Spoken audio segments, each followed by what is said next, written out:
السلام علیکم ناظرین، BNC نیوز چینل کے ساتھ میں ہوں نایاب خان، اور آج ہمارے ساتھ ایک بہت ہی معتبر ہستی موجود ہے۔ سب سے پہلے تو آپ کا بہت بہت شکریہ اپنے قیمتی وقت سے ہمیں ٹائم دینے کے لیے۔ آج ہمارے ساتھ موجود ہے لالا رشید دشتی۔ تو آج ہم ان سے سوال کریں گے کہ انہوں نے کیا کیا اپنے دور اقتدار میں، انہوں نے کیا کیا کام عوام کے لیے سر انجام دیے۔ بسم اللہ الرحمن الرحیم۔ آپ کے شکر گزار ہیں کہ آپ نے ہمیں وقت دے دیا اور ہمارے اپنی قیمتی وقت سے نکال کے آ کے ہم سے آج میرے حلقے اور میرے لوگوں کے بارے میں مجھے پوچھ رہے ہیں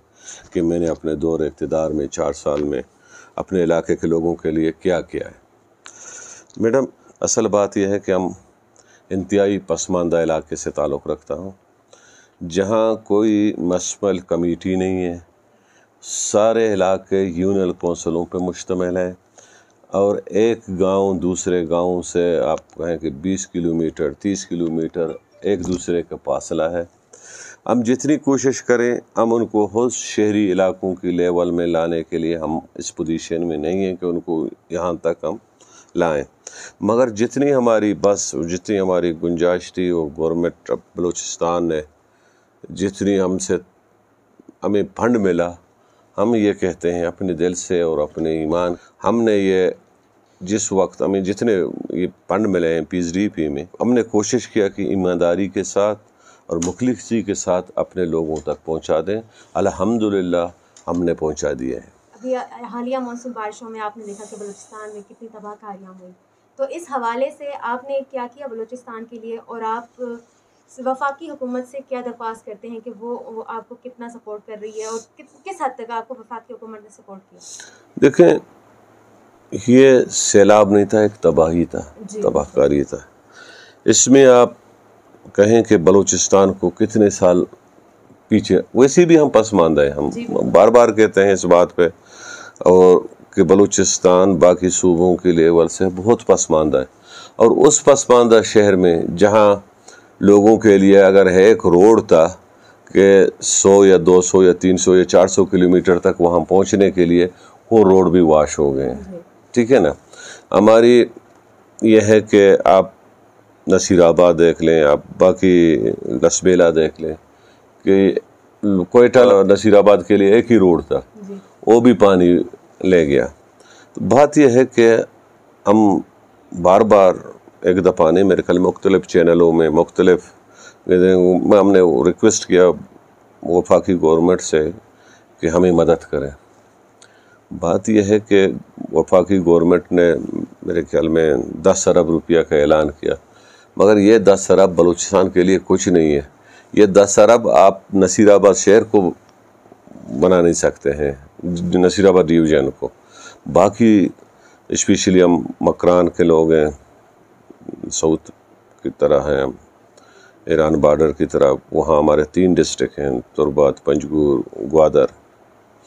اور ہواران بھی ہمارے پڑوسی ہے، اس کو ملا کے میں آپ کے علم میں لانا چاہتا ہوں کہ پنجگور اور تربت کیچ، وہ یعنی کھجور کے بلوچستان میں سب سے بڑا مارکیٹ یا بڑا آبادی وہاں یہ دونوں شہروں میں ہوتا تھا۔ آج وہاں کھانے کے لیے بھی کھجور نہیں ہے، کسی کو نہیں ملتا ہے اپنے شہر میں، یعنی آپ اربوں روپیہ کا نقصان ہوا۔ اور باقی یہ نارتھ سائیڈ میں بلوچستان میں انگور کے فصل تھے، سیب کے فصل تھے، یہ بھی تباہ ہو گئے، اور نصیر آباد میں جتنے ہمارا گرین بیلٹ تھا وہ بھی اس طریقے سے تباہ ہو گیا۔ اپنے لسبیلا اس علاقے میں جائیں، کپاس تھا یعنی کاٹن، وہ بھی تباہ ہو گئے،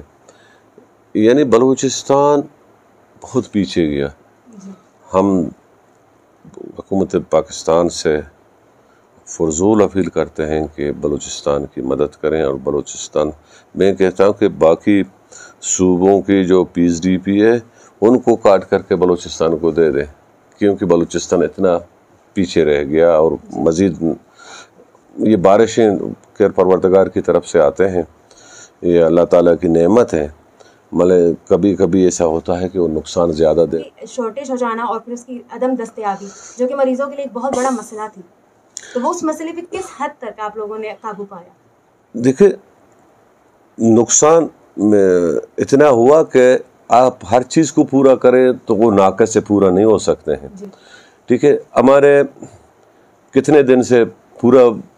پاکستان سے ہم کٹ تھے, نہ ہم کراچی جا سکتے تھے, نہ ہم اسلام آباد جا سکتے تھے, ہم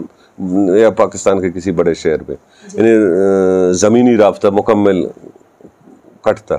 تو یہ چیزیں تو بڑے بڑے شہروں سے آتے ہیں, مثلا کراچی میں ہمارے مارکیٹیں پڑا, یا کہ لاہور ہو, یا کہ کہیں سے ہو, وہ راستے بنتے تو کس چیزیں کیسے پہنچتے ہیں. خورد و نوش کے لیے بھی قلت تھا, دوائیوں کی قلت تھا, مگر الحمدللہ وزیر اعلیٰ بلوچستان نے بڑی محنت و بڑی کوشش کی, نے اپنے وزیر اعظم کو آگاہ کیا, اب باقی ملکوں تک اپیل کیا, اب ڈونروں سے اپیل کیا کہ بھئی ہماری مدد کر دیں. الحمدللہ آہستہ آہستہ ہم اپنے پاؤں میں کھڑے ہوں گے انشاءاللہ.